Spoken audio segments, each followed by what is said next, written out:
नमस्कार दोस्तों, मैं विनय शर्मा अपने चैनल में आप सभी का बहुत बहुत स्वागत करता हूं और आशा करता हूं कि आप सब स्वस्थ होंगे, मस्त होंगे। दोस्तों, गोचर के ग्रह जो होते हैं, जिसे आप राशिफल कहते हैं, ये आपके कुंडली के साथ मिल के फल को देते हैं। सबकी कुंडली अलग होती है, इसीलिए आपको राशिफल भी सबको अलग अलग आते हैं। इसीलिए मैं हर भाव के और लगभग सभी ग्रहों के शुभ और अशुभ प्रभाव दोनों में बताता चलता हूँ। जिन्हें ग्रहों के या भावों के अशुभ फल प्राप्त होते हैं वो उस ग्रह के उपाय कर लें। जिन्हें उनके खराब फल प्राप्त नहीं हो रहे हैं वो उसके उपाय को छोड़ दें। सभी उपाय सभी लोगों के लिए नहीं हैं। दोस्तों, बात करते हैं तुला राशि वालों के लिए सितंबर का महीना कैसा जाएगा। आपके लग्न में केतु बैठे ही हुए हैं, तो इसके लिए बहुत आवश्यक है कि आप गणेश जी की पूजा करें। आपका मन बहुत शांत रहेगा और अच्छा रहेगा, क्योंकि अभी पिछले 3-4 महीनों में आपने ऐसा अनुभव किया होगा कि आपके मन में थोड़ा सा विरक्ति की भावना पैदा हो रही है, वैराग्य की भावना पैदा हो रही है। लोग चीज़ों से आपको थोड़ा सा मन हट रहा है, सारी चीज़ें बेकार है, अच्छी नहीं है, कुछ ठीक नहीं हो रहा है, कुछ इस तरह के भाव मन में आपके आ रहे होंगे। जीवन के प्रति आपकी चाहतों को आप जितना कम करेंगे, केतु आपको उतना सारी चीज़ें उपलब्ध करा के देंगे। और आप अगर जितनी चाहतें बढ़ाएंगे, जितनी जीवन के प्रति लालसा बढ़ाएंगे या लोगों से अपनी अपेक्षाएं बढ़ाएंगे, तो आपको वहाँ पर दुख मिलेगा। इस बात को ध्यान रखिएगा कि धन तो आपको इस महीने बहुत हद तक उम्मीद है कि जीवन साथी के माध्यम से धन आ सकता है, ससुराल से आपको धन मिल सकता है, दूसरों का पैसा मिलने की काफ़ी हद तक संभावना है, क्योंकि आपके जो धन भाव के स्वामी मंगल हैं वो जाके 8वें भाव में बैठे हैं। और 8वां भाव जो होता है वो सामने वाले का यानी दूसरे का पैसा होता है। पुश्तैनी प्रॉपर्टी मिलने का भी योग बनता है अगर आपकी कुंडली में भी वैसा योग बना हुआ है।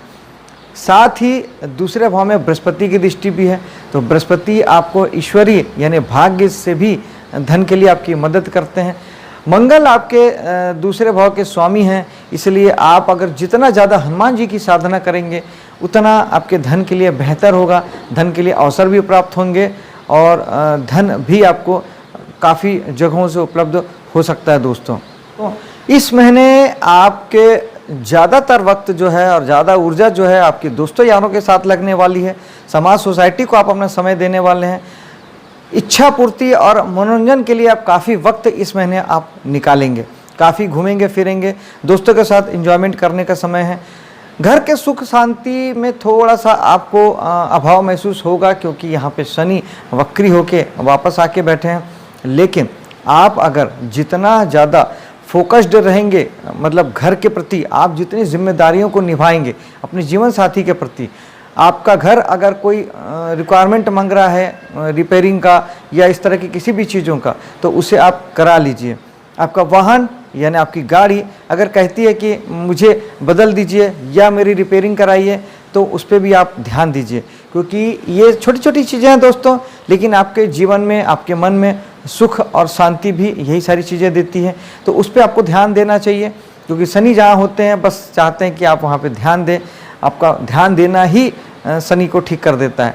पंचम भाव संतान का है, तो संतान आपकी अभी हार्ड वर्किंग हो जाएगी और बहुत अच्छा परफॉर्म करेगी अपने क्षेत्र में। हो सकता है कि जो आपके जो बच्चे जो घर से बाहर अभी इस वक्त पढ़ाई कर रहे थे या घर से दूर थे, वो वापस अपने घर भी आ सकते हैं और अपने घर से अपनी पढ़ाई लिखाई कर सकते हैं। विशेष तौर पे इन्हें फ़ायदा भी होगा, यानी आपकी जो भी संतान है अगर वो आपको घर पे रह के अगर पढ़ाई कर लिखाई करती है या इंटरनेट के माध्यम से ऑनलाइन एजुकेशन अगर लेती है, तो वो उनके लिए बेहतर विकल्प हो सकता है। लेकिन उन्हें मेहनत फिर भी करनी पड़ेगी। आपके कला फील्ड की बात है कि अगर आप कला फील्ड से जुड़े हुए हैं, मनोरंजन उद्योग से जुड़े हैं, यूट्यूब, फेसबुक, गूगल, इंस्टाग्राम आदि से जुड़े हैं और ये सब जगहों से आप अगर कुछ पैसा कमाना चाहते हैं, कुछ अर्निंग करना चाहते हैं, तो उसके लिए भी बेहतर समय है। लेकिन मेहनत वहाँ पर भी आपको करनी पड़ेगी, क्योंकि वहाँ के भी स्वामी शनि हैं जो कि मेहनत सर्वप्रथम मांगते हैं। जिन्हें नौकरी की तलाश थी उन्हें इस समय में अगर कुंडली भी साथ दे रही है तो हद तक संभावना बनती है कि उन्हें नौकरी मिल सकती है, क्योंकि बृहस्पति स्वराशि के छठे भाव में बैठे हैं। छठा भाव सेवा का होता है, जॉब का होता है, कंसल्टेंसी का होता है, मैकेनिकल कामों का होता है, किसी भी प्रकार की तकनीकी सेवा देख के आप अगर उसके एवज में आप पैसे लेते हैं उसका होता है। तो यहाँ पर बृहस्पति सारे कामों को बढ़ा देंगे, सुफल देंगे, आपके काम धाम में तरक्की होगी, बेहतर ढंग से आप परफॉर्म कर पाएंगे। बृहस्पति है, मन की शांति भी देंगे वर्किंग प्लेस पर। अगर आप सेवा व्यवसाय से नहीं जुड़े हैं, अगर आप बिजनेस वगैरह करते हैं, उस स्थिति में आपको कर्जा वगैरह थोड़ा सा लेना पड़ सकता है, और ध्यान रखेंगे तो थोड़ा सा वाद विवाद से बचेंगे, क्योंकि छठा भाव वाद विवाद का भी होता है। बृहस्पति चूंकि हर चीज़ को बढ़ाते हैं, तो अगर आप वहाँ के काम नहीं करेंगे उस स्थिति में वो आपके वाद विवाद को बढ़ावा दे सकते हैं। सप्तम भाव के राहु अच्छे भी हैं, बुरे भी हैं। राहु अपार ऊर्जा के कारक ग्रह हैं, उनकी ऊर्जा जिद वाली ऊर्जा है, आपको जिद्दी बनाती है, पागलपन देती है, और किसी भी दिशा में सफलता अगर दे सकती है तो वो राहु की ऊर्जा दे सकती है, लेकिन निर्भर करता है कि आप उसका यूज़ कैसे करते हैं। राहु भटकाते भी हैं, भटकाव भी हैं। आप अगर भटकेंगे, एक से ज़्यादा विकल्पों पे जाएंगे, तब आपको दिक्कतें बढ़ेगी। उसके ठीक उलट आप अगर जो आपके पास है उसको फोकस्ड होके उसमें अपनी ऊर्जा को लगाएंगे, एक ही दिशा में अपनी ऊर्जा लगाएंगे, तो राहु की जैसा सफलता देने वाला ग्रह नहीं है। आप राहु के डिपार्टमेंट में अगर काम करते हैं, सप्तम भाव बिजनेस का है, जीवन साथी का, बिजनेस पार्टनर का है, इस समय में संभावना है कि आप विदेश से जुड़ के आप किसी प्रकार के अपने बिजनेस धंधे को आप बढ़ा सकते हैं। राहु न्यू टेक्नोलॉजी का कारक ग्रह है, नई खोज, जितने भी न्यूली टेक्नोलॉजी होती है उससे संबंधित अगर आप काम कर रहे हैं बिजनेस में, तो वहाँ पर ये राहु आपको अच्छा फल देंगे। राहु अपार ऊर्जा के कारक हैं, मैंने पहले ही बताया। तो आप अगर अपनी ऊर्जा को अपने जीवन साथी के साथ लगाएंगे तो आपके जीवन साथी के साथ रिश्ता आपका बहुत मजबूत होगा, बहुत अच्छा समय आप बिता पाएंगे। बिजनेस पार्टनर के साथ भी यही होगा। लेकिन ठीक उल्टे अगर आप भटकेंगे, आप कहीं और सुख ढूंढने जाएंगे, आप किसी प्रकार के एक से ज़्यादा विकल्पों पे जाएंगे, तो यही राहु फिर स्कैंडल के कारक बन जाते हैं, आपको प्रॉब्लम देंगे, तकलीफ देंगे, चिंता भी देंगे, परेशानी भी दे देंगे। इसलिए बेहतर है कि आप अपनी ऊर्जा का, ये आपके हाथ में है दोस्तों, क्योंकि कर्म 100% हमारे हाथ में होता है। प्रारब्ध से सिर्फ परिस्थितियाँ उत्पन्न होती है, उस परिस्थिति को हैंडल कैसे किया जाए, उस परिस्थिति में हम एक्शन क्या लें, उस परिस्थिति में हम किस दिशा में जाएं, ये 100% हमारे हाथ में होता है। राहु के डोमेन में भी अगर आप काम करते हैं, अगर विदेश से जुड़ के काम करते हैं, हाईली टेक्नोलॉजी पे काम करते हैं, न्यू रिसर्च पे अगर आप काम करते हैं, तो ये सारी चीज़ें राहु की होती है।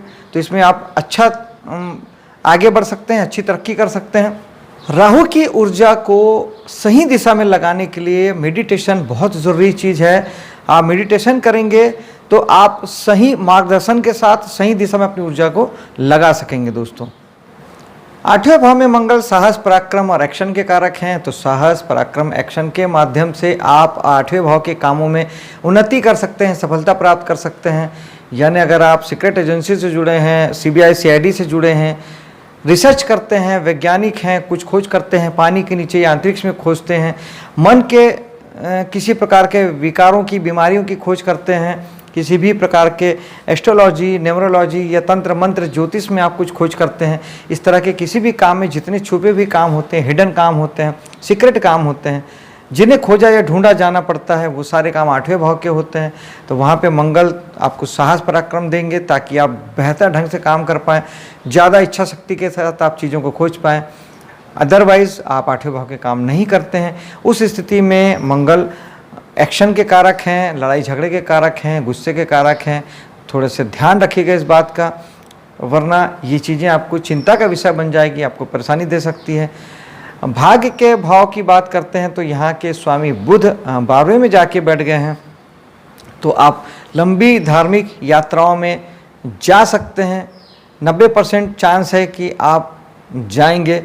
और धर्म कर्म के कामों में आप अगर किसी विदेशी किसी कार्यक्रम से अगर आप जुड़ते हैं तो वो आपके लिए बहुत अच्छा हो सकता है। या आप स्वयं अगर विदेश में रहते हैं और अपने धर्म के कामों से जुड़ते हैं तो वो आपके लिए आपके भाग्य को बढ़ाने वाला साबित होगा। भाग्य इस समय में आपके विदेशी उपक्रमों से जुड़ के ज़्यादा आपका साथ देगा। आप किसी विदेशी यूनिट से जुड़ के फेसबुक, ट्विटर, इंस्टाग्राम, यूट्यूब आदि से जुड़ के अपने भाग्य को बढ़ा सकते हैं। विदेशी किसी कंपनी से जुड़ के कमीशन पे बेस पे कोई काम कर सकते हैं। विदेश में इन्वेस्टमेंट कर सकते हैं। ये सारी चीज़ें आपके लिए अभी शुभ हो जाएगी। दसम भाव यानी आपके कर्म का भाव भी अच्छा है, क्योंकि बृहस्पति की शुभ दृष्टि पड़ रही है। बृहस्पति चाहते हैं कि आप जीवन में आगे बढ़ें, भाग्य का साथ आपको लगातार मिलता रहे। तो आप जो भी काम करेंगे उसमें बृहस्पति का साथ आपको लगातार मिलेगा। अच्छा वक्त है। आप अगर अपने कर्मों को फोकस करके सही दिशा में अपने प्रयास को ले जाते हैं तो ये समय है कि आप अपने इच्छा के अनुसार जीवन में आगे बढ़ सकते हैं। जहाँ पहुँचना चाहते हैं वहाँ आप पहुँच सकते हैं, बशर्ते आपकी कुंडली भी आपका साथ दे रही हो। उसके बाद में एकादश भाव आ जाता है, जहाँ पे शुक्र बैठे हुए हैं 24 तारीख तक। शुक्र स्त्री जाति के कारक है, भोग विलास के कारक हैं। एकादश भाव आपकी इच्छा पूर्ति का भाव है। तो आपकी अगर वाहन संबंधी कोई इच्छा थी, भोग विलास को लेकर कोई इच्छा थी, लग्जरी आप अपने जीवन में कुछ ऐड करना चाहते थे, कुछ सुख के सामान आप खरीदना चाहते थे, गाड़ी घोड़ा, टीवी, फ्रिज की जो इस तरह की चीज़ें, तो यही शुक्र आपकी इच्छा की पूर्ति भी कराने वाले हैं। साथ ही दोस्तों यारों में, समाज सोसाइटी में भी आप अच्छे संबंध आपके बनेंगे। शुक्र स्त्री जाति के कारक हैं, तो स्त्री जाति से आपके संबंधों में मधुरता आएगी। दोस्तों यारों में आपके स्त्री फ्रेंड्स बढ़ सकते हैं, वो इजाफा हो सकता है। साथ ही सूर्य यहाँ पे 17 तारीख तक बैठे हुए हैं, स्वग्रही सूर्य हैं। मान सम्मान प्रसिद्धि देंगे, शासन सत्ता से सहयोग देंगे। इच्छा पूर्ति की बात करें तो आप अगर सूर्य से जुड़ के अगर काम करते हैं, यानी अगर आप कोई सरकारी किसी प्रकार की कामों से आप जुड़ते हैं, पिता के माध्यम से अगर आप कोई काम करते हैं, क्योंकि सूर्य पिता के भी कारक हैं, तो आपको लाभ की मात्रा बढ़ जाएगी, क्योंकि एकादश भाव लाभ का है, गेंस का है, इच्छा पूर्ति का है। तो शासन सत्ता से जुड़ के आप अपनी इच्छा की पूर्ति कर सकते हैं, या किसी ऐसे काम से जुड़ सकते हैं जिसमें उच्च अधिकारियों का सहयोग आपको लगातार मिलेगा और आपकी इच्छा की पूर्ति हो सकती है। यही सूर्य 17 के बाद आपके 12वें भाव में चले जाएंगे।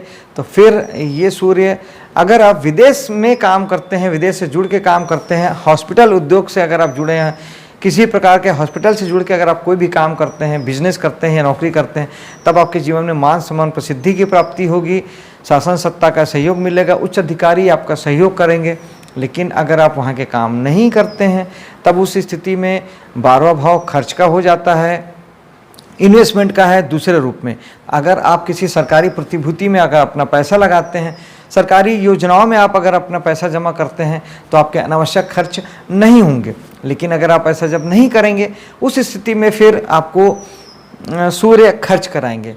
फिर आपके पैसे भी सरकारी माध्यम से ही खर्च होंगे, किसी सरकारी योजना के कारण या किसी सरकारी कामों में आपने पैसे अगर पुराने नहीं जमा किए थे, तो वो आपको जमा करना पड़ेगा या खर्च करना पड़ेगा। बुध भी वहीं पर बैठे हुए हैं, यानी एजुकेशन अगर आप विदेश से जुड़ के अगर ले रहे हैं या लेते हैं, या आपके बच्चे वगैरह अगर विदेश से जुड़ के अगर शिक्षा प्राप्त कर रहे हैं, तब तो ये उनके लिए अच्छा वक्त है। बुध अच्छा साथ देंगे। लेकिन फिर वही कि अगर आप विदेश से जुड़ के काम नहीं कर रहे हैं, तो फिर यही बुध आपके खर्चे एजुकेशन के पीछे खर्च कराएंगे, बुद्धि विवेक के पीछे खर्च कराएंगे। बुध कम्युनिकेशन के ग्रह हैं, पब्लिक रिलेशन के ग्रह हैं। आपके खर्चे पब्लिक रिलेशन को बढ़ाने के लिए खर्च हो सकते हैं। बुध कन्या का भी एक स्वरूप होता है, तो अपनी लड़की के पीछे आपके पैसे खर्च हो सकते हैं। उसके सब आपके हाथ में है, आप कंट्रोल रखेंगे तो कहीं ये सारी चीज़ें नहीं होगी। आपका महीना शुभ हो, सफल हो, इसी कामना के साथ अब मैं आपसे विदा लेता हूँ। मेरे वीडियो को लाइक शेयर कीजिएगा, मेरे चैनल को सब्सक्राइब कीजिएगा। मिलता हूँ अगले वीडियो पे। जय हिंद।